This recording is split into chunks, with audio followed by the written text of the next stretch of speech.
Hello, everyone. I'm Jake, and he's Hugo.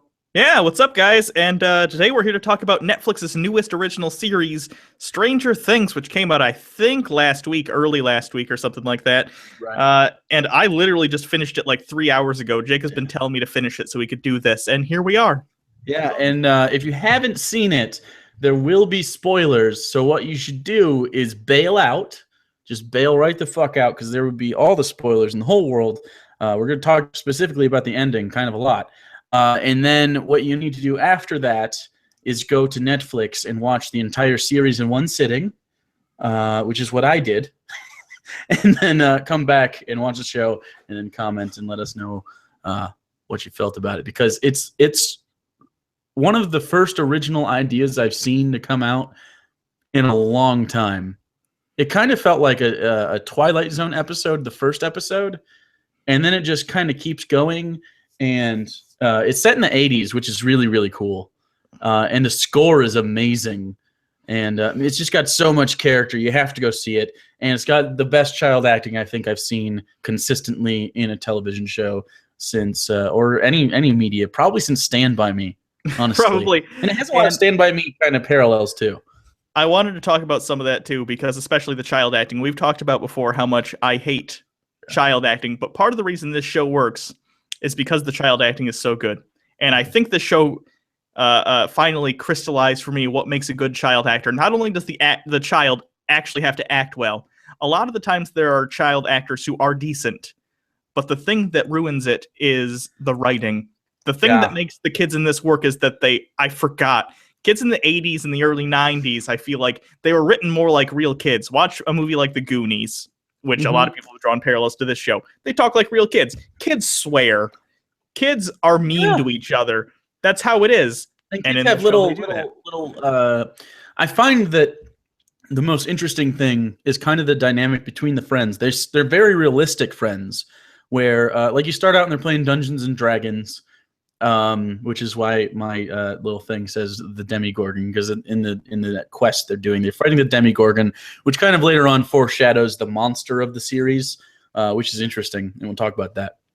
But I really like that they kind of have like inside jokes that you kind of get the gist of, but you don't have to have all the exposition for like the viewer to know what it really means to them. You can tell that this isn't the first time they've done this. You can tell immediately that they always hang out together. You can tell immediately the kinds of people the friends are to each other. They're all genuinely good people. There's not like any really tropes between the kids. They just seem like genuinely real kids, which is interesting. And man, I really like the toothless kid, and I love that they bring up the reason he doesn't have teeth on the top row, and he talks about his medical condition, which is probably real. It was super fun. Yeah, hold on one sec. My voice to camera is turned off. Did you click yourself so that it's on you the whole time? Nope, I didn't, but I can figure it out. Anyways, just keep talking. No, you're on it. You're good. Okay, someone said it in the comments. You people in the comments, you're wrong already. Someone said name one good child actor. What's that? What's her face? Millie Bobby Brown. Millie Bobby Brown in this is an excellent actress. She's the character they call her 11 in this, and she is fantastic in this. She does a lot without a lot of dialogue, and I think other than this thing though, there's some like you said, a lot of kids in the Stephen King movies, whether or not you like the movies, they do all right. Stand By Me is good. The child actors, I hate it, the movie, but some of the kids in that do a good job. Again, because Stephen King's actually pretty good at writing kids.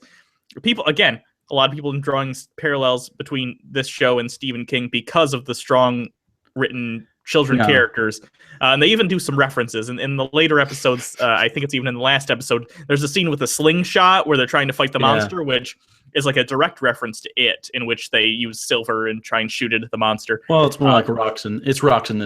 It's not a total ripoff. But also that's just like 80s kids, right?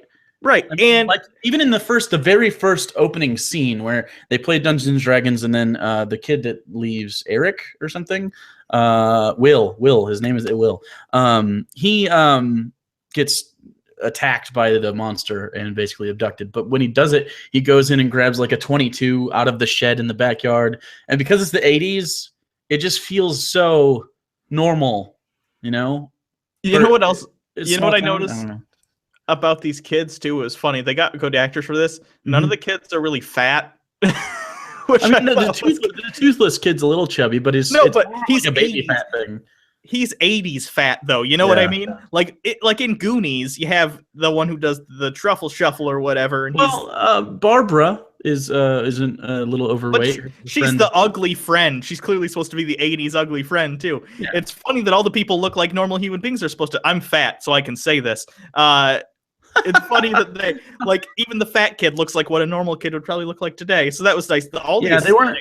They nailed the aesthetics. I would argue some of the kids' rooms they maybe overdid a little bit because I forget his name. I think it's the main guy kid character. Is it Mike or is Mike the guy they were going to get? I forget the names. All their names are generic 80s names like Mike and Stan and Steve and Lucas, so it's hard to keep them all. Will Byers is the one that gets taken from them. Right.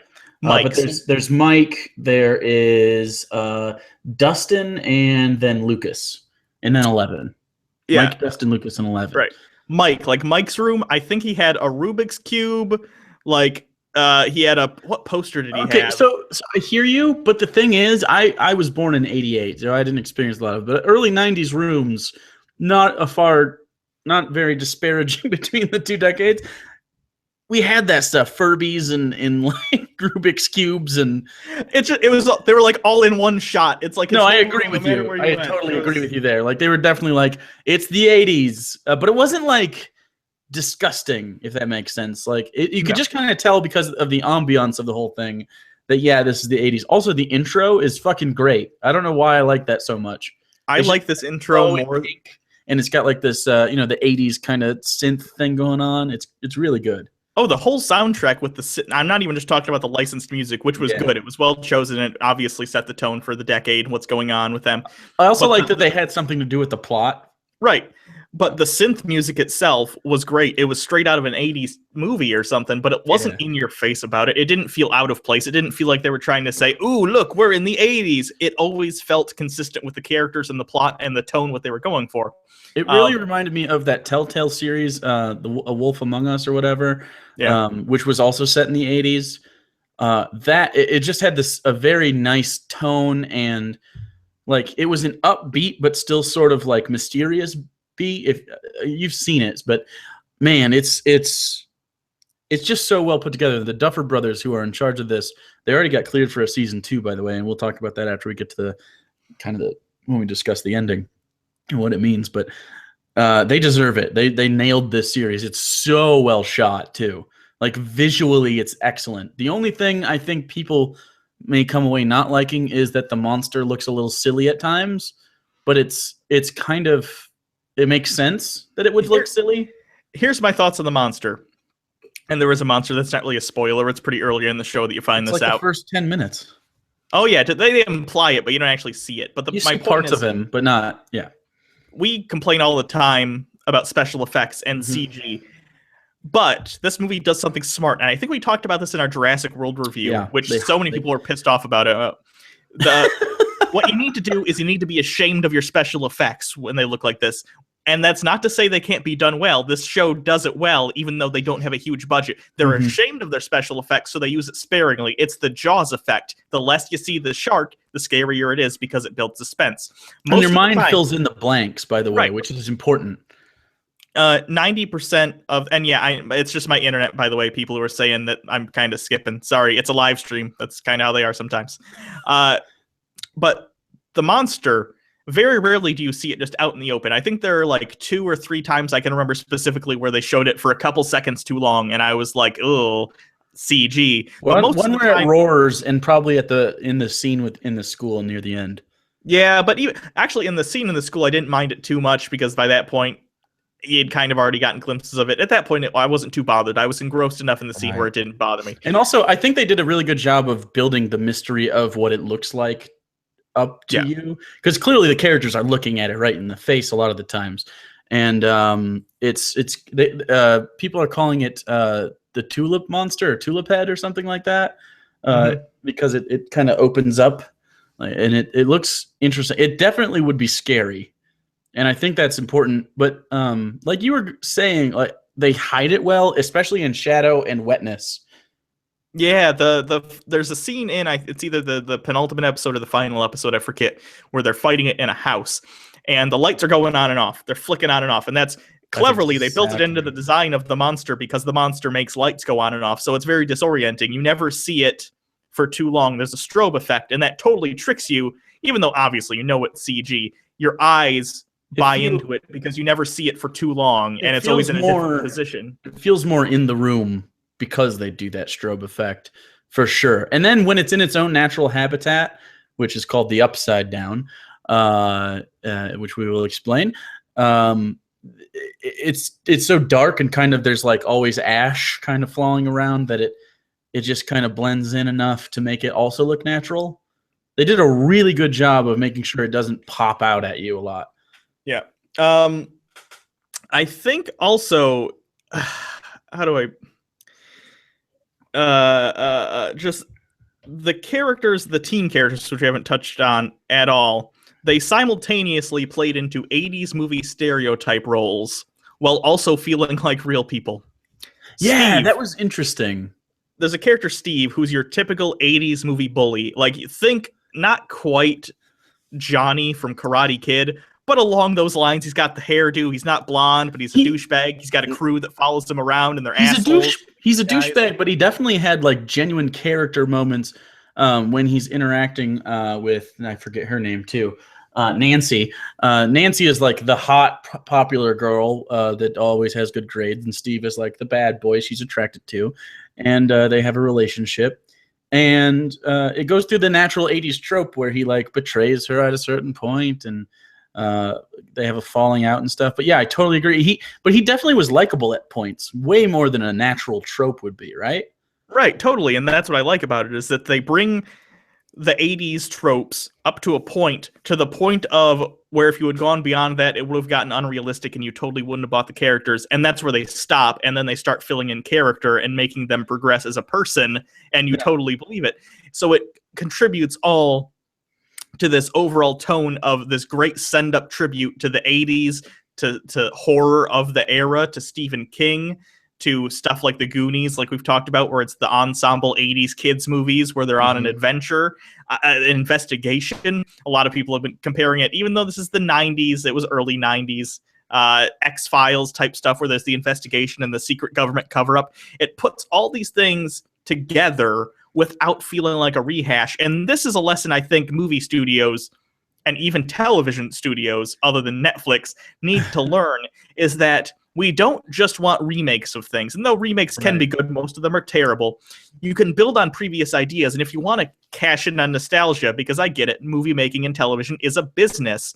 You don't just put the same characters with different actors in very similar situations. You take ideas and themes and concepts and you build on them. You don't just rehash, build on things that were previously done and work. And then you'll get something that not only is profitable, but it's artistically and critically successful. And that ensures the longevity of what you're trying to do. Yeah. It's just, Netflix right now is killing it with their original series. I'm not going to pretend everyone's great, but there's so many. Honestly, percentage-wise, they're doing well. Kimmy Schmidt. In the 80s, right? What like is in the 80s? 80 percentile of it's gotta be they do is like really, really genuinely good. It's like Kimmy Schmidt killing it with comedy. It's not for everyone, but I very much enjoy it. The Marvel Netflix series, which they're going to have like 5 of at this point, are all great so far. What other shows have they done recently? I know there's more. Some people like that Peaky Blinders show. I haven't seen it. I don't know. A lot of people like Marco Polo. Oh yeah, that's I haven't watched that, so I can't really comment on it.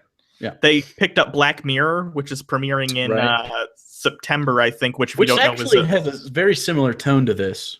Yeah, it reminds me a little bit of it actually. At least in the writing quality, that show is going to be. I'm so excited for Black Mirror because if you don't know, it's sort of like a Twilight Zone type show, but in the modern era where it's an anthology sort of thing. Yeah, written by I think his name's Charlie Brooker or something like that from the UK. Or currently the UK. We'll see what happens in a year or so. And it's a great science fiction show where the perils are, whereas the Twilight Zone was a lot of infighting, Cold War era worries and nuclear war and computers. Now it's social media and current technology, and how does that affect us as a society. Hey, we breached 100 viewers. Right on. Yay. And it's just a really good take on current social issues set in a sci-fi backdrop. So if you haven't seen Black Mirror, the first, I want to say 2 seasons, and then the Christmas special are on Netflix right now, and then they picked it up to do more episodes now. That sounds good. Anyways, guy who sorry. changes the subject way too much because he has a big erection. That's strange. He has an erection for Black Mirror. Don't get him going. It's a really, really good show, though. You should go watch it. But back to Strange Things, it takes a lot of the elements of that. Like, it feels like an anthology show initially because of the way it's shot. Like, it has a monster. It has this overarching theme of, like, government cover-up where the local energy company is actually, like, this NSA or some shit. Some sort of science-y government branch. And it's headed by white-haired Matthew Modine, who is fantastic in this, even though he was very limited. But it was really good. But I think the best performance in all of this had to be Eleven's character, right? I mean, she seemed so in tune with how this character would feel, and she did a lot with very little dialogue. I felt like every time she was on screen, I was so captivated by whatever was going to happen, right? Yeah, I loved her. She was great. At first, it's actually funny because I didn't realize she was a girl until the episode 3 when they actually bring her in to talk to her, because she has the shaved head, and kids that age, they don't look really one way or another necessarily. But she did such a good job of conveying. Clearly, she had been through something, and at first you don't know what it is. And this is hard to do for a child actor because trauma, even as an adult, if you haven't gone through it, it's hard to convey because you don't know what it's like. I mean, I couldn't, if someone was like, hey, first of all, I can't act for shit. But even if I could, if someone was like, hey, do this scene, and you're a character and your backstory is you went through this terrible shit, now act that character. It's hard to do because it's hard to see the subtleties and understand what it's like to go through something traumatic. But she, even before you know what had happened, I think she does a good job of non-verbally showing that she's skittish around people. She doesn't really know how to behave. She doesn't know what to do. She's not very trusting at first. And she clearly has this burden on her, but you don't know what it is until later in the series. She does an excellent job, and I'm hoping she comes back for season 2, which we'll talk about when we get close to the end of this. But she did a great job. Honestly, I hope she keeps doing stuff, because if she's this good as a kid, although people have said this about other kid actors before, Haley Joel Osment, and he did that stupid sex ed movie, so... But, all the kids in this were good and genuine, and I hope they all go on to do better things. Not better, this is a great show, but you know what I mean. Bigger things, they continue. I hope this isn't their peak, because they deserve to get other shots at other stuff. Yeah, I think it's important to realize that the way that she conveys it isn't through... like, if you watch some actors, the way, even adult actors, the way that they convey trauma is like breathing hard and looking around a lot. When she just looks like she's reflecting on trauma, like genuinely reflecting on it and thinking about, okay, I went through all this shit, but she's trying to keep it secret because she either can't convey how she feels about it correctly, or she's worried about the safety of herself and others. And it all comes through, and it's really great. And I think another character that some people were not happy with, but I was actually surprised by how well she ended up doing it, was Winona Ryder's character, who was Will Byers' mom, because he gets abducted in the first episode. You don't really see the end of that until the very last episode, and so he's gone the whole time. So, and she's just a lady freaking out because her kid gets stolen.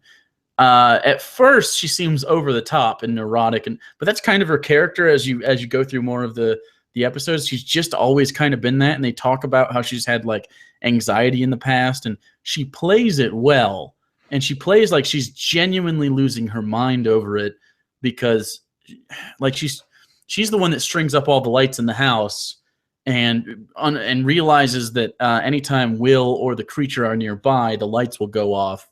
And I guess this is a good time to discuss how the upside down works real quick, because what's happening here is the upside down is literally what it kind of denotes. It's like an upside down version of our world, where imagine you flipped everything and it was just dark, but it was like an alternate universe-esque version of ours where the house that you're in right now would still be a house on the other side, but it might be dilapidated and broken down. And it's like an alternate universe where all the same things happened, but this creature lives on the other side. And it's called Tulip Head right now in some circles, but the monster. See, I thought when I was talking about it, I always thought to just call it the Demigorgon because that's what the kids were calling it. So I assume that's kind of what they wanted it to be referred to by the series creators, but I don't know. I don't know if it'll come up next season, so I don't know if it'll even matter, but that's what I was going to call it. Right, because in the first scene, they're playing Dungeons and Dragons and fighting a Demigorgon, and then they kind of parlay that into just calling it that because it steals Will that night. Right. But so Demigorgon, whatever. But it lives on the other side, but it kind of, because of what happens with 1111, turns out to be like part of a psychic trial sort of thing, and she's a very strong psychic, and ends up kind of ripping a hole, which is a very cool take on the interdimensional hole. It's like a physical hole with like plant growth sort of, and like membranes, and I thought that was really neat. It wasn't like a ethereal cosmic energy thing. It was like a physical thing. That's what I liked about it. I liked that they used this a couple times, that an entrance to the Upside Down could be, it wasn't just the hole in the wall in that scientific base. Right. There was that house. That house, by the way. Yeah, it could be like anywhere where sufficient energy was put. And clearly that creature, the Demigorgon, the Tulip Head, whatever you want to call it, it had enough energy to cross over in certain places where the line is thin enough. So it could go through like walls and stuff.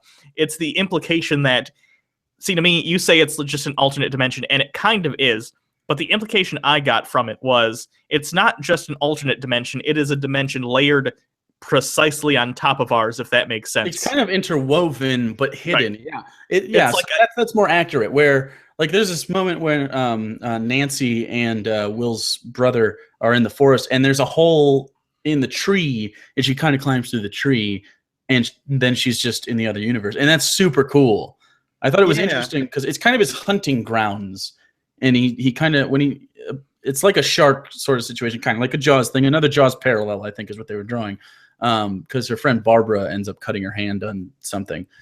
She tries to shotgun a beer and cuts her hand on the knife, and it smells it and then comes after them and then takes them. And it doesn't eat them though, which is interesting. We can talk about that more close to the end. But I just thought the idea of the threat of the monster was better than most monsters that come out in these kinds of shows. It was it's weird because, again, it's sort of a mix of generic, but it being so generic and a mix of various 80s monsters that it becomes unique in and of itself, because it is just sort of humanoid. It looks like a lot of the stuff in the Upside Down, but it has that face, which actually reminded me a little bit of like Predator, you know, how it's jowls. Yeah. Basically, Predator's mouth was the whole head. Yeah. And the Jaws parallel obviously is a thing. It was just the creativity that went into this. Clearly the people who made this and wrote this have an affinity for all things 80s media, because you were inundated with it in every facet, from the setting to the themes to the songs to the creatures to the characters, but none of it all felt new.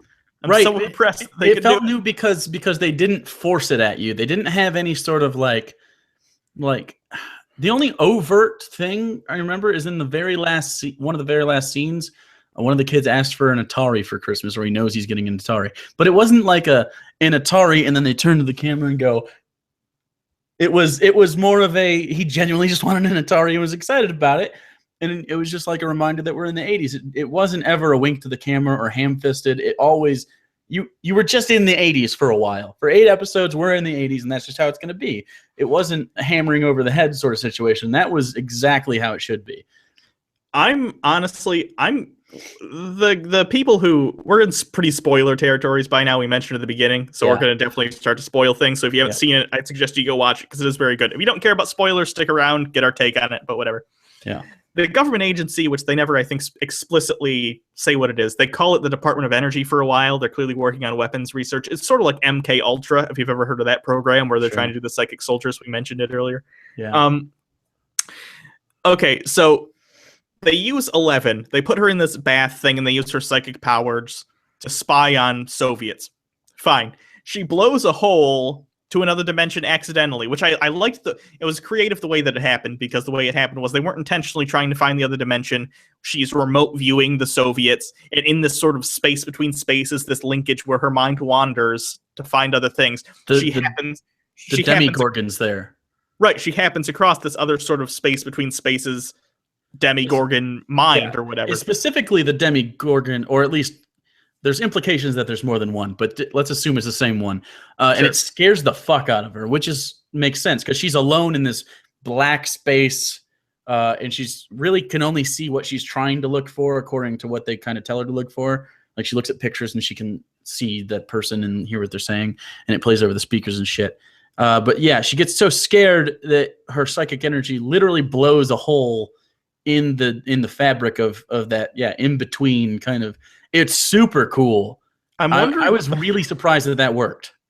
I wondered, like, I get it's just a TV show, but this is one of the things I think when I'm watching shows like this. So then the Department of Energy, whatever the actual agency is, that's their cover, I guess. Sure. They immediately halt all research on the psychic thing and start investigating this hole, mostly because they probably have to. But, like, is that hole still there? Like, they didn't close it at the end. No, it was absolutely at the end. It was totally left open. There's a lot of questions to ask at the end. I noticed actually in the last most of the other stuff before we can even talk about the end, though. That's crazy. Okay, that's fine. I just noticed it was funny before we actually talk about the end, because there are many unanswered questions. I noticed at the end they're playing a D&D game, and the campaign, they feel like it ends too quickly, and all the kids are like, "What happened?" It's fantastic. What happens to the night? Fourth wall. And they're like, "What happens to the foliage?" Which I assume was a hint at the egg, all the plants and stuff, and the egg, and it was interesting. But anyway, yeah. Also the princess, which is 11. But anyways, we'll talk about that in a second. Also, I think another implication is her name is 11, and there's clearly other rooms there. We never see another kid. Yeah, is it only her, or are the other kids involved? Because it seems like they've been doing this for years. Because I'm pretty sure that what we're led to believe is that 11 is actually a girl that was stolen from that crazy lady that they go visit. Yeah. And it's actually her daughter. But she calls Matthew Modine's character Papa, which makes sense. He'd be a fatherly figure. And but it's 11. She's tattooed 011. Why would they start at 11? Clearly, there are other kids. Well, it could be that, which I assume they'll write in because that's interesting. Or it could be that her mom could have been 10, like the previous testers who nothing ever happened to, probably, because the only reason it seemed to work on her was because it happened well, she was in the womb. You know what I mean? It had something to do with her gestation and being exposed to that's the implication I got. I totally agree with you there. I mean, clearly she was, the idea was that they were always going to take the baby who is 11 and make it this thing. But you don't conduct scientific experiments with one thing. You know what I'm saying? Like, there's you have many control groups and you try to work on this. Like, I don't know. You don't focus on one subject. You have many and try to make it work, so you get the best odds of success. So just according to what I think I know about the ideas of like how science and stuff like that works, I feel like, yeah, they'd have multiple kids. Either way, it's cool. It's interesting to even, because there were other rooms there, like with locked doors and shit. We just only saw that kind of stuff through the eyes of 11, through the memories of her. And if they keep them isolated from each other, she would never know. So, and she clearly had never interacted with another kid before. Right. Someone mentioned, by the way, and I don't know how I didn't realize this till you guys said it, the monster is also a reference to the Langoliers, which is another Stephen King book. It's very similar in that the face opens up exactly. If you ever seen the movie, they did a TV miniseries. It looks exactly like that, but bipedal. The idea of the Langoliers is cool though, where it eats time. Yeah, and it's kind of just behind us all the time, but we don't ever experience it. But if you fall behind, it can fucking eat. Which was really cool. Yeah, this is sort of like that, definitely. It has a lot of familiar things that are, but it's not taken from anything. It's definitely new. It's super interesting. So the light things work in Winona Ryder's house, and she finds out that Will can also influence them, and she kind of sets up this apparatus where each light corresponds to a letter she paints on a wall. And that scene is really fucking cool. And I knew they were going to do it she basically asks him two questions. She asks, "Where are you?" And he spells out right here. And then the lights kind of flicker a little bit, and then she's kind of freaking out because she's just finally getting contact with her son, and she's like, what do I have to do? What do I have to do to come get you? And it's flickering a lot, and then he just types out "run." That was such a good scene, right? I thought that was excellently paced and well acted, and then the thing starts crawling through the wall, sort of. It was it cool. It bursts through the other dimension. You mentioned earlier, did you say you saw people who didn't like Winona Ryder in this? I think Winona Ryder has a history of being a kleptomaniac and being genuinely crazy. So it worked for this she was just awkward. Yeah, no, she was great. I thought she did a fantastic job. The last role I saw that I felt she was out of place was when she was Spock's mom. Yeah, that was weird. She was a bad choice for that. Yeah, but this was fine. I thought she did a fantastic job. She played a mom worried sick about her missing son really well. And I think this is probably the time that we should talk about the cop, whose name is Hopper, Jim Hopper, who was fucking great. He was one of my favorite characters in this whole thing. Definitely my favorite adult character. Yeah, he was good. He had an interesting backstory, which actually didn't fully reveal itself until the very end of the show, which I applaud the show for doing, that they didn't just blow their load immediately so you felt for this character. They built up the character first and then revealed why he behaves the way he behaves, which I appreciate. He was the cop, the small town sheriff who goes in and actually starts to investigate when the feds come in and start doing weird shit. It was a good guy. It was interesting at first. He was obviously skeptical, but once the actual evidence started to come in, he wasn't still against it. He was like, okay, I better investigate. He was all in at a certain point. Like episode 4 or 5, he goes all in, and you're like, oh yeah, fuck yeah. He did something I thought was kind of not dumb. The scientist did something dumb, and he did something dumb. Okay, there's an episode in which they think they find the kid's body, in order to close the case. The mom, Winona Ryder, who everyone thinks is crazy at this point. That was cool, by the way. It was cool, but it's kind of a weird plot hole. Yeah. The mom who thinks it's not the kid is like, that's not my son, and everyone thinks she's crazy. The cop, being suspicious after he goes to investigate the facility, goes back and actually pulls the body out of the morgue and cuts it open, and it is just filled with stuffing. Like, it's the best fucking dead kid stuffed animal your money could buy. Which no, but it was you kind of knew that she was right, but she's Winona Ryder. I think that's why she was cast. Right. Because my question is, Winona Ryder's not right about a thing. My question, though, is, okay, the scientific facility is advanced enough to create psychic children and blow holes in the universe and create exact replicas of kids stuffed with stuffing, but they couldn't get pig intestines and throw it in there so it looked more realistic in case someone... I feel like it was spoiled or something. The idea was probably that they didn't assume that someone was going to go in and fucking do an autopsy. Oh, I know. What I mean? So it's like, I think just in case. What I think is for me, it came across as government hubris. Sure, we can pull the wool over their eyes. It didn't seem that big of a plot hole. I understand why maybe you do contingency plans involved with a dead kid body, but it just felt, because they were clearly like, we're open another dimension and we're not going to tell anybody. It felt like the standard was set that their hubris was pretty fucking high. I want to see the alternate version of that scene where the cop goes in and cuts the kid open and it is actually the kid. And he's like, oh, fuck, whoops, sorry, Winona Ryder, oops. Yeah, that's a dead-ass kid. That is a dead kid. I like that she called it, I like that she said, she's talking to the autopsy guy and through the glass and identifying the body after they find it. And she's just doing normal mom things. She seems like she's in total denial. And he's like, lift up his arm. He has a birthmark here, here, and here. And, whatever. And they don't show you, but later on, you kind of visit Hopper and the kid and whatever. And then she walks out and goes, I don't know what that thing is, but it is not my son.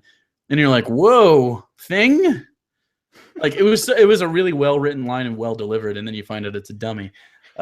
Super cool. And then Hop actually does a really cool thing where he goes to the bar where he talks to the sheriff that was in charge of that shit, and he kicks the crap out of him and gets information on that whole thing. That was super cool.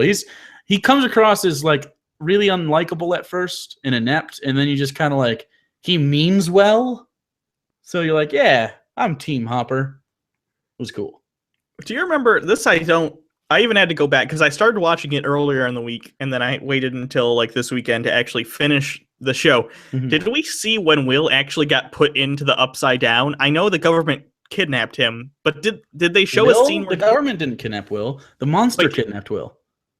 Oh, did he? Okay, in the first 10 minutes, what happens is the lights are flickering and stuff, and he's freaking out, and then he kind of looks outside and he sees the monster go and kind of run across, and then he's scared. He runs into the back shed, and he kind of fumbles with bullets and shit and sets up, and then the monster comes from the side, which I assume is another gateway, and grabs him, and then later on it seems like he was able to get away because he's running away the whole time to the last like 2 or 3 episodes.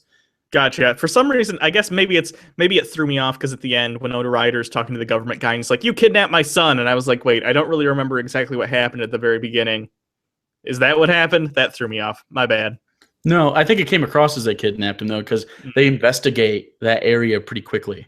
Gotcha. Maybe I don't know. I should have watched it all in one sitting. I watched it like separate, and it threw me off. Mm-hmm. It was really cool. It was a really good scene. That kid who played Will did a really good job. I also thought it was a cool kind of thing, like because there's Hopper's investigation, there's Will's friend's investigation, which is the A part of the plot with 11 and all the friends, which are fucking charming they're great. They're so charming and fun, and they're genuinely kids and they have fun together. And then there's the Will's older brother and Nancy plot where it's like a will they won't they sort of thing, which by the way is very well done. And then also they kind of do a hunt. It's more for Barbara than it is for Will though, because Nancy's friend is Barbara. Yeah. And then it kind of all comes together. I thought that was really well done. It was kind of like the popular girl with the outcast kid, and usually that 80s trope ends up in them being romantically involved, but that never kind of happens. See, that worries me about season 2, though. I'm afraid they're going to do a love triangle between her, Steve, and Will's brother. I'm afraid that'll happen. I'd hope that the writers and Steve are together. I know, but I'm saying they never like resolved that totally. Will's brother is still interested in her, clearly, to an extent. So I'm afraid, and she probably still has some feelings for him. They went through a lot of shit together. So I'm afraid, though, cautiously optimistic, because the writers of this clearly have a way of taking tropes and building on them to make them work.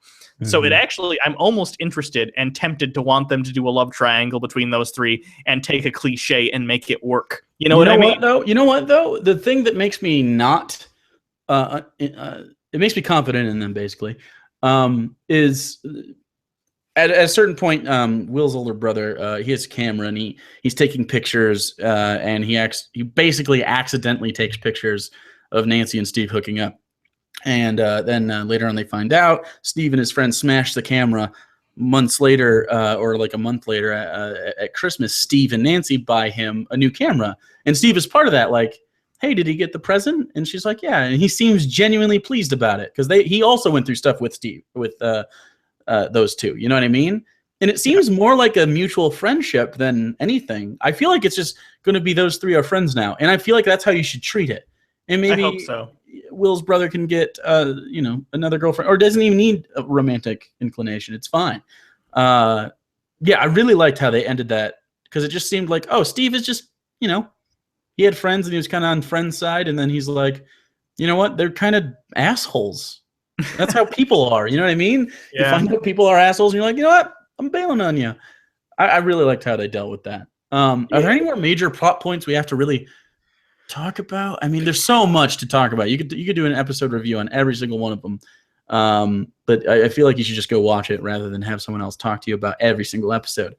I would just like to point out also, before we talk about the finale, I think we should talk about it a little bit more in depth. Sure.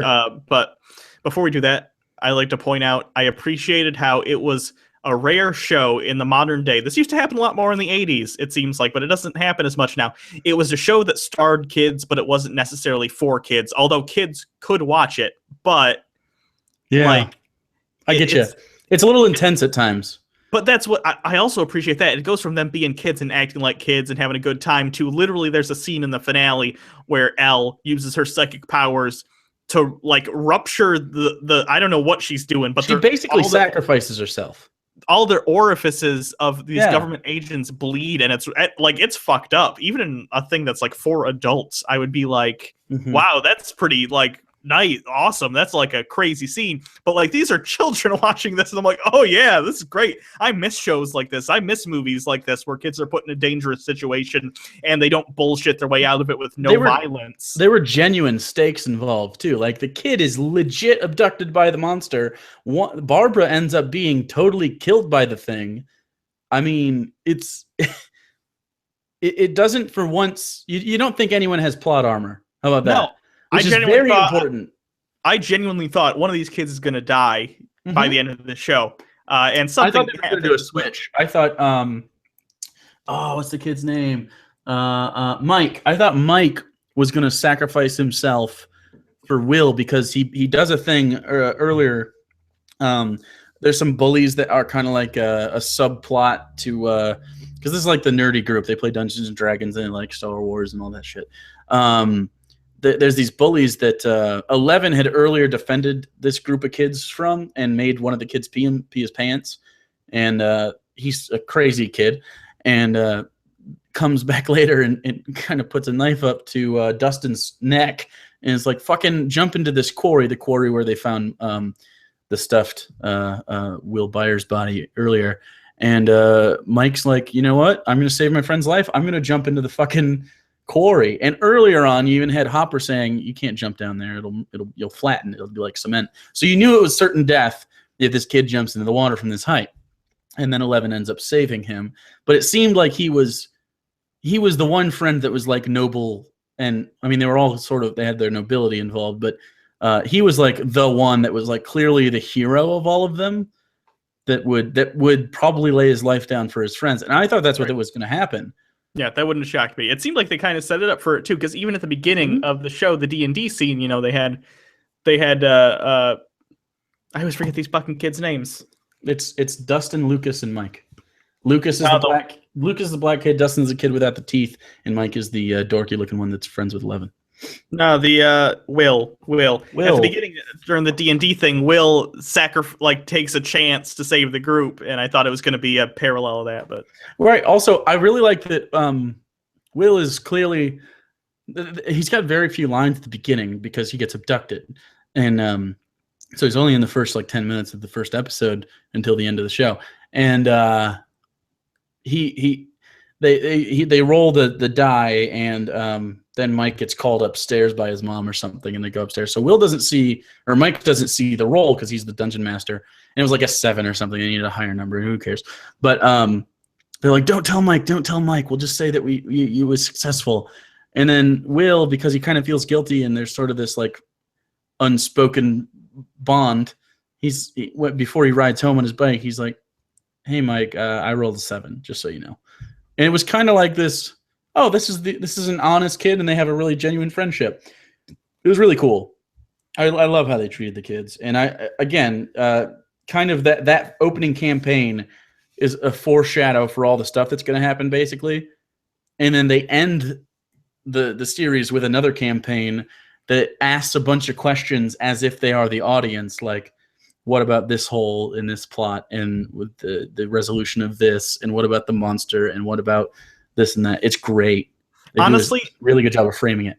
That was so strong that if that had been the finale and there were no season 2, I would have been comfortable with all the unanswered questions, because I would have been like, okay, they're aware that was the story they told. That's fine.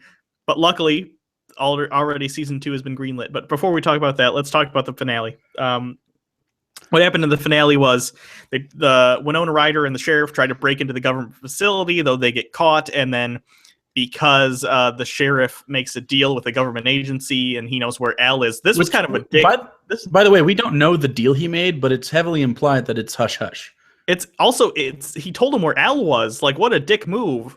Like, he was like, hey, that's where these kids are. That was a dick move. I get why he did it, sort of, but it'll be interesting next season to see where his character goes, because that was a dick thing to do. It's very interesting because you have these kids that are genuinely noble towards their friend. Their only goal is to find Will, and they will die if they have to save him.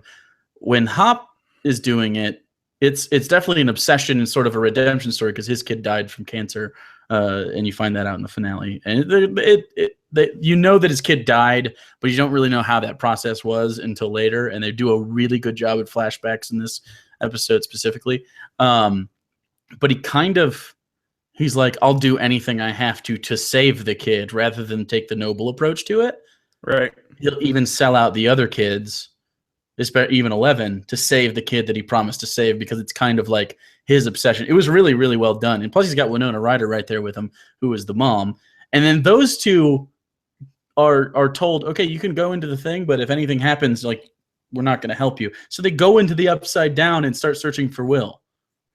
That was I'm hoping in season 2, I understand it's probably a budgetary thing. I hope we get to see more of the Upside Down. I'd like to see more sort of places and what they look like. Because it looks just like, basically, obviously it's foggy and then there's overgrowth, weird plants on it. I'd like to see some different takes on different areas with that. Maybe add some stuff other than just that. I don't know exactly what I'm trying to get across. I feel like there's probably more wildlife and more sentience in there than just that monster, right? Which is scary. Like, so for instance, and they never touch on this ever, but Hop and Winona Ryder's character are walking through the Upside Down. They have flashlights or whatever, and for a brief moment, and this is another callback to the 80s, he turns his flashlight and there's what looks like a face hugger egg opened up and clearly something hatched from it, and he just kind of looks at it a little bit and touches it, and then they move on. Right. Oh, that plays into eventually Winona Ryder and the sheriff go to find Will, and they do find him. But interestingly, you kind of find out they weren't eating the kids that they were kidnapping. It looks like they were doing a face hugger alien situation where that's how they breed. It did look like a breeding thing, and later on, I guess we talk about it right this second. In one of the very last scenes, by the way, they save Will. Will coughs in, like, he goes to the bathroom and coughs something up, and it looks like a slug. And it's like super gross. And it kind of seems like, and he kind of has a weird flashback where everything turns into the Upside Down real quick and then it's not. Now, there's two ways to look at this. Number one, and probably the most likely, is that it's just kind of it's like a flashback sort of thing. He went through a fucking ton and he's just kind of going through PTSD about it, which makes a lot of sense. He's just kind of like, and he kind of rubs his eyes and then he comes out of it. Or two, he's got something in him, growing in him, that's from the Upside Down that's affecting his perception. And he's more in our universe, but every once in a while, like 5% of the time, he can slip real quick into the Upside Down and then come back. I think that's interesting too. So either way they take it is interesting. It's probably, it could be either way. I hope it's the second one, because season 2 where I assume he'll reintegrate with that group of friends, and maybe their mission next season will be to try and get Elle, because they'll, again, I assume it's going to be Elle, because, well, in the last part they talk about the princess. She's the princess that they're talking about. And also the sheriff goes to the woods, and clearly he knows more because he's been talking to the government. He goes there and he has a box in the woods where he puts food and Eggo waffles in, which she in the show had been known to enjoy.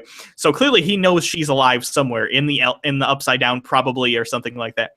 Now, I think it'd be interesting if in the second season, in their mission to find Elle, one of the characters, now Will, because he's reintegrated back into the kids in their group, if he's a character who randomly, or maybe under stress or under some sort of situation, maybe he can control it over the season, flip back and forth. He can flip back and forth, and maybe he can solve certain problems they can't by switching back and forth and figuring things out. Really cool routing tool. Really cool. Yeah. So I'm like obviously, if he can go to the Upside Down, maybe he could sneak into the government facility in the Upside Down and then switch back, and he's in there. Now, he wouldn't have to deal with government officials, but maybe there's creatures in there he has to deal with. Would be in there. Now, what would be interesting, and this is where I think it's going, we see an egg hatch, we see the slugs, we see the reason that it seems like reproduction, kind of like a pollination, if you will, but of humans. Right. And they kill the Demigorgon. 11 kills the Demigorgon with her psychic powers, and they both kind of disappear. And I assume what happens is she's shot to the Upside Down in that moment, because that's just kind of how that thing reacts. And through her psychic power, the last time she was under that much stress, she opened a fucking hole and broke into another universe. So what I'm thinking is actually that maybe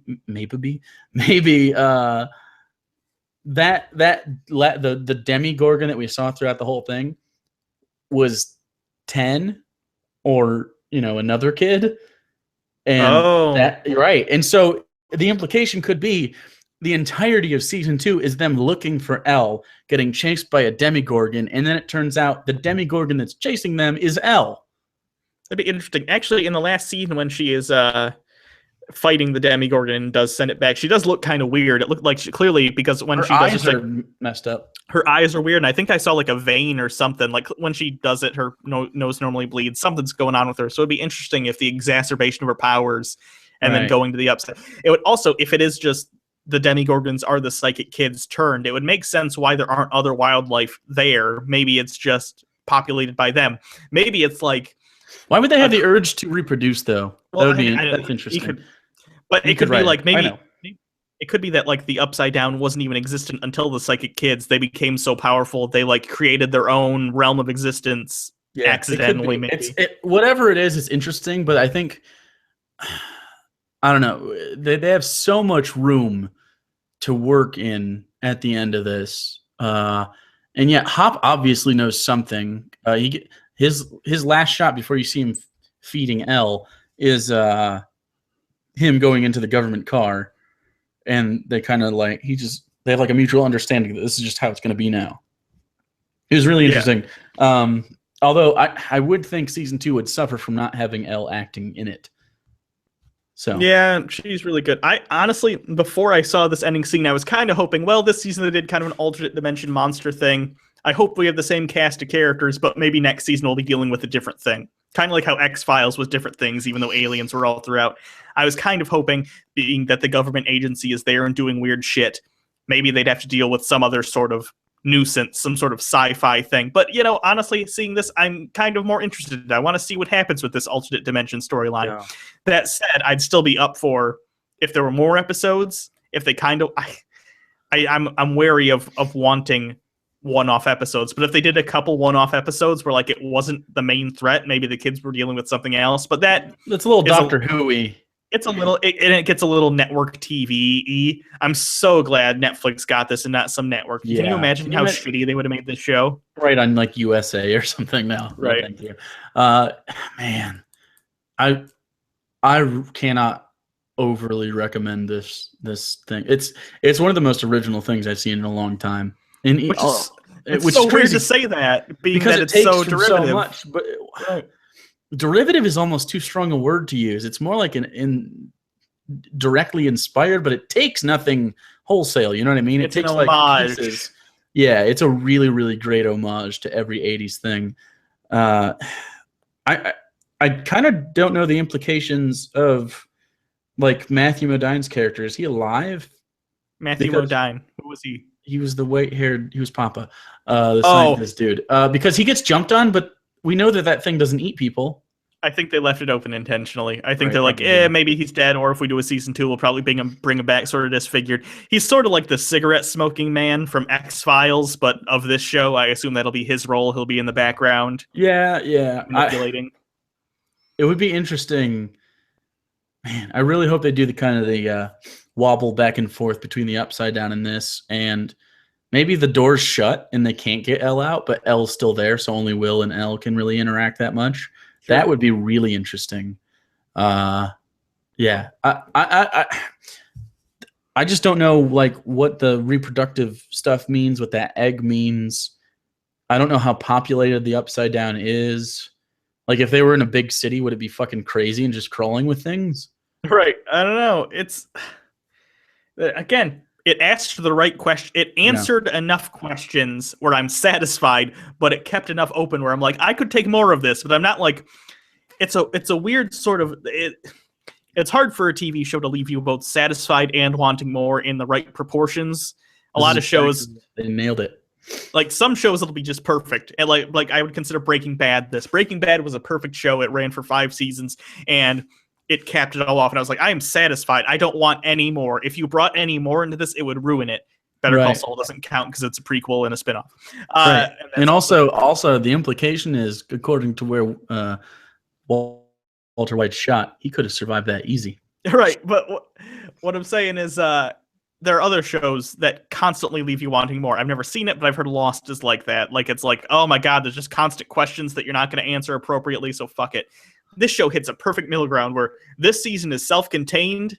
It's great. If this was it, I'd be happy. But if they want to come back and do another one, great. I'll watch that too, and I'll be very happy to watch it. And I hope they do the same thing where it is self-contained, but if they want to continue, they can. Because I'd like to see these characters continue and grow, because right now we have a pretty good understanding of who they are, but some characters didn't get as developed. Like Lucas, for instance, I think got like the least screen time other than Will. The main two characters were pretty much... Lucas kind of does his own thing for a little bit. He gets a lot of personal screen time. But yeah, I agree with you. He had some good character motivations, like he gets a Rambo thing going on, and he grabs the walkie-talkie and he kind of grabs a slingshot. He's a slingshot guy.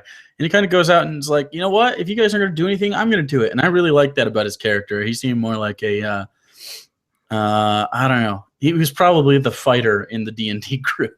Right.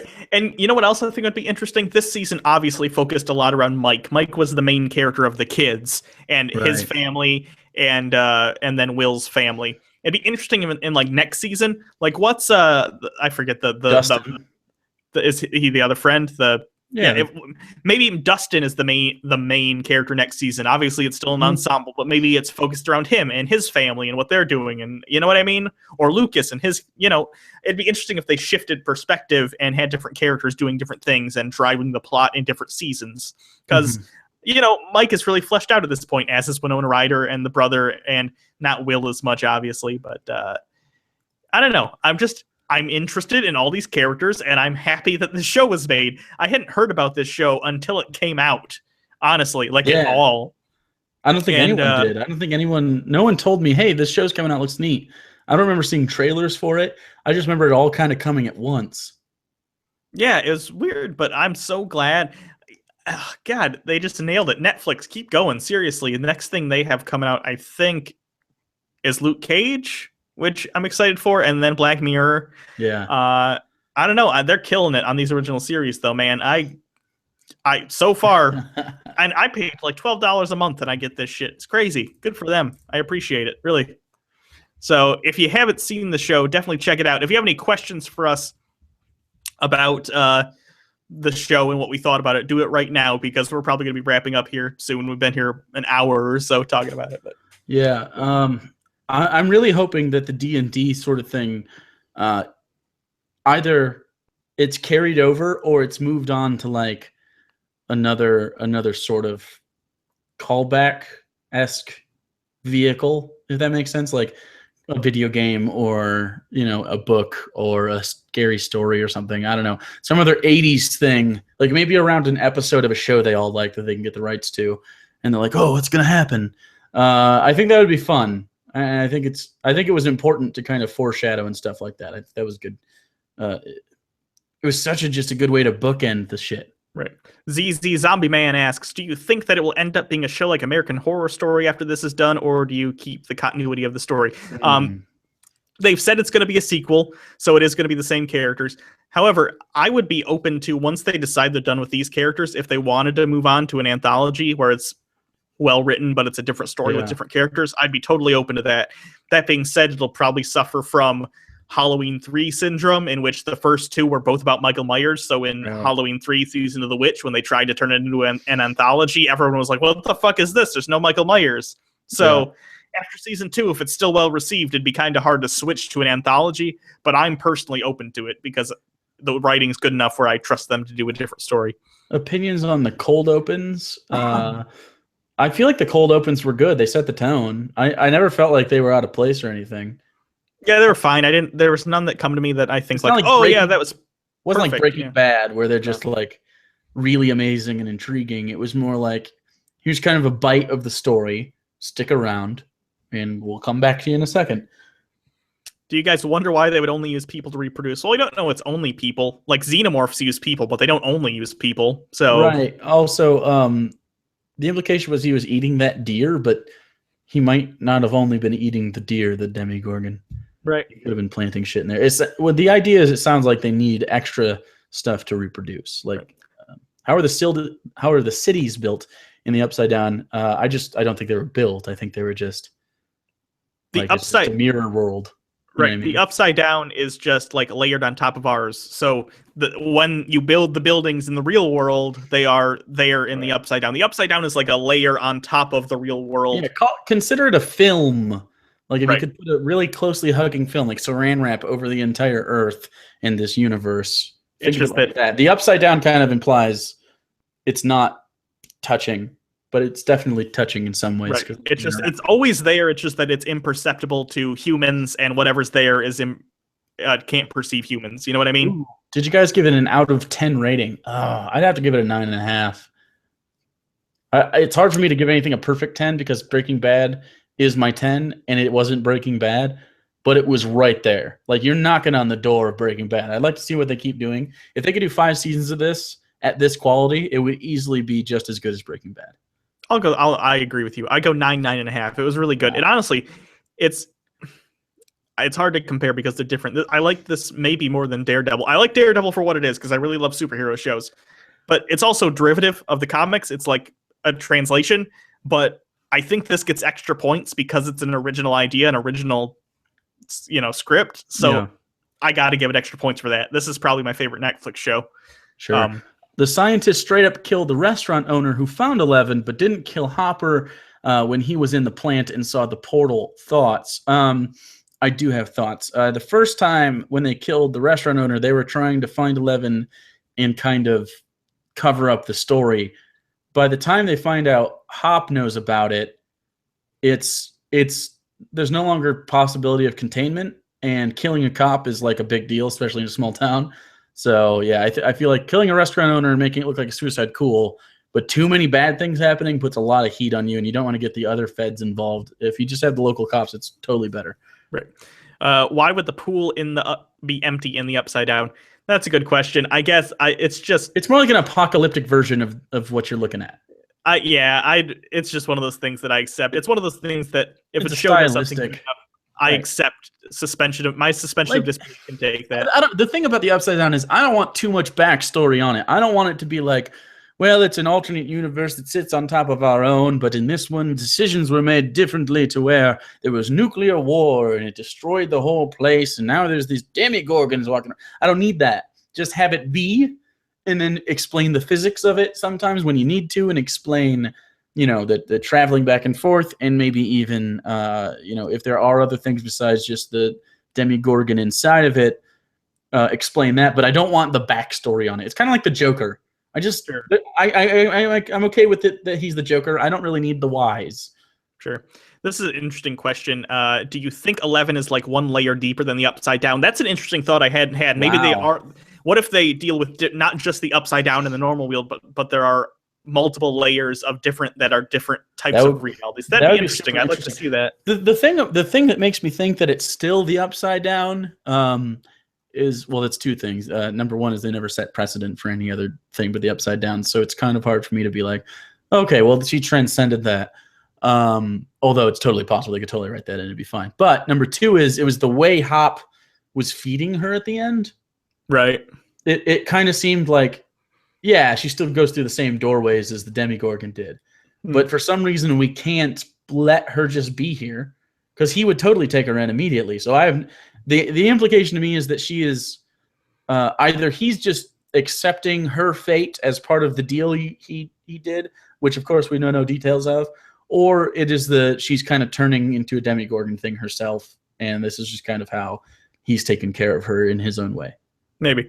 Another, do you think it borrowed a lot from Super 8? I got a huge Super 8 feel from this movie personally. I think that's just because Super 8 and this had similar, like they both borrowed from the same source material. They both borrowed from... Way better than Super 8 though. Yeah, I think it both borrow. It's like, it's the 80s or whatever, and these kids are investigating this thing and they have an adventure. Super 8 kids did not feel as natural as this one though. And maybe that's due to the format, because movies you have less time to unpack a personality. Which is why really good movies, there's not a lot of them. There's not a lot of 10s in movies. But those are the ones that find the time to tell character stories almost always. So except for Mad Max, Fury Road, which didn't need any of that shit. It was just rad. Did you guys think the science teacher was going to get killed? Because I liked him. I was actually afraid. I like that character. He's like a teacher who's like nice. a lot of times, if this were a different show, if this was on network TV, for instance, they would have either killed him or the teacher's personality would have been different. How they would have done it is, this teacher is a nerd trying to be hip with the kids, but this teacher, no, he tries to reach out to the kids. I thought for a minute he might be a double agent. Maybe, but like he's just genuinely a nice guy who wants to help these kids and get them interested in science, and like he's not overdoing it. He's not trying to be like, hey kids, want to play some Ataris? You know, like it's just a nice guy. He's obviously a teacher. He's not on their level, but he tries to be in a genuine way, and that was nice. So I hope he comes back in season 2 and he does more science stuff. Maybe he gets involved with them on the whatever supernatural weird thing is happening. I wouldn't mind if he was kind of like the Q. Which is kind of what he did. Like the Q, like 007. Like he's like, I was thinking Star Trek Q. Oh no, where it works like this, and this is how you do it, and they kind of trick him into giving them gadgets for their missions. I think that'd be fun. How sorry are you for Barb? Barb being Nancy's friend that ends up dying. I felt really bad for her because there was some hope. You had less hope for her than you had for Will. But you don't usually in 80s movies kill those characters. You know what I mean? Unless it's like a slasher flick. Those are the sympathetic ones that end up rising up at the end. Kind of like Cabin in the Woods with the stoner or, the virgin or whatever. It was one of those ones where usually these kinds of deaths are comeuppance. Right. But it was just sort of tragic. And I think they did a good job. I'm confused by this question. Would you recommend this to someone who hates watching anything from a monitor screen? What do you watch stuff from, a projector, or you just don't like watching TV? But you're watching this. Are you just listening to it? Yes. What's your problem, Uncle Ben? I would recommend it. Weird person. Are you epileptic? Then no, I guess. Don't kill yourself for it. Is Hugo ever going to do the beard thing? I can't grow a beard. It's terrible. It comes gross. It comes in gross and patchy. It's bad. I ask him probably once a month if he's going to grow a beard, though. Maybe I'll try again when I'm 25. No. I'm not, and we'll see what happens. I'm pretty young, so we'll see. Did you get a John Carpenter feel from the show? They actually did a Thing homage, didn't they? Where he was watching The Thing with his Asian girlfriend, the teacher, right? Was it The Thing? No, I think it was another 80s. Definitely, one of the kids has a poster of The Thing, which I thought was because it was right after you saw the head split open, like in The Thing, and then in the next shot, I think it's Mike has The Thing poster in his room. There were a lot of movies in the 80s like that. It wasn't as gory, that's for sure. The only gore that was really in it was probably the bleeding eyeballs part when 11 kills everybody. That was sweet. Let's see. Any other questions? You guys sound skinnier than you look. I know. Everybody. How can you hear? Is it because we're not talking like this? Because we don't have fucking gullets. We're always shoving Cheetos into our mouths. Yeah. I'm fat. I get so fat as fuck.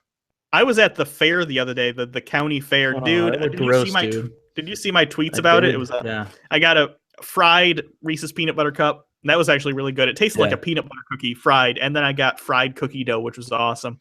And then I got a panini that was really good. Panini. Nice. Yeah. You guys are awesome. I agree. Thank you for the fellatio. Have you ever watched The Office in Braille? It's terrible. What? I think that's a joke about the monitor things. Gotcha. Are these live streams going to be a regular thing? Yes. We're going to try to do more interactive stuff on Unpop because we kind of switched Unpop to and you should subscribe. We're doing a podcast style thing now. Like the last one we talked about pretty much every trailer that we liked that came out for Comic-Con and our preview for Suicide Squad. And Suicide Squad is actually next week at this time. I might be seeing it tonight. So I'm going to see it Friday. Okay. So that'll be fun. But yeah, also Friday we're doing live at 5 on TBR. So 5 Eastern. We will be live and we'll be doing a comic and stuff. So that's fun. What else? No dick jokes. We didn't tell any dick jokes in the last hour. Yeah. Dicks are floppy sometimes. There are more Kenneth. Hugo needs to visit me before we can do Kenneth properly because we could try to stream it, but I'll be behind a little bit according to like stuff that's happening. Yeah. doesn't work as quickly, but we'll figure it out. Will you ever do a Kenneth video in Fallout 4? Yes, eventually. Why isn't this a thing in the UK? I don't know. I'm sorry. It's a really, really great show, though. You should. I'd assume it. Oh, sometimes Netflix shows they get in like the UK or in Europe in general. They eventually get licensed out to networks. So like Sky or something might buy the rights and you'll be able to watch it soon, or ITV or it's probably it's ITV Canada. I don't it's remember. Probably allowed to or available for download now in certain internet pirate ship-esque. Oh, hey, you know that torrents with a Z site for search engines? That got shut down. Oh man! Now I got to go look at them all separately, allegedly. Did you guys ever play a game like D&D? I play pretty regularly. Hugo does not. But if I ever get him to move, he will. I play with comedians, and he's also one. So technically, we're comedians now. Did you know that? I don't agree with that statement. We got booked as comedians for an official on-stage performance. We are goddamn comedians. Okay, I guess so. You guys are going to go back on Drunken Peasants, probably. Yeah, we're trying to work a thing out with TJ right now. Our schedules, and then he got sick, then I got sick, then it was a whole thing. Anyways, we have some collabs coming up, but we're not going to talk about that here. Anyways, I think that's it. I think that's good. Definitely, we're going to start doing these, not every Sunday, but every Sunday that we think something fun's happening. So you guys should come and join us and just subscribe to Unpop because it's fun as fuck. Yeah. So, and we do a podcast every Saturday, by the way. Podcast, air quotes. It's on YouTube, but it's in that format. Yeah. Hashtag dicks out for Harambe. I thought you were going to say Hammurabi. Totally I thought it was for a second too. Dicks out for Harambe. Did we plan to match outfits today? No, I'm wearing. We don't. Hold on.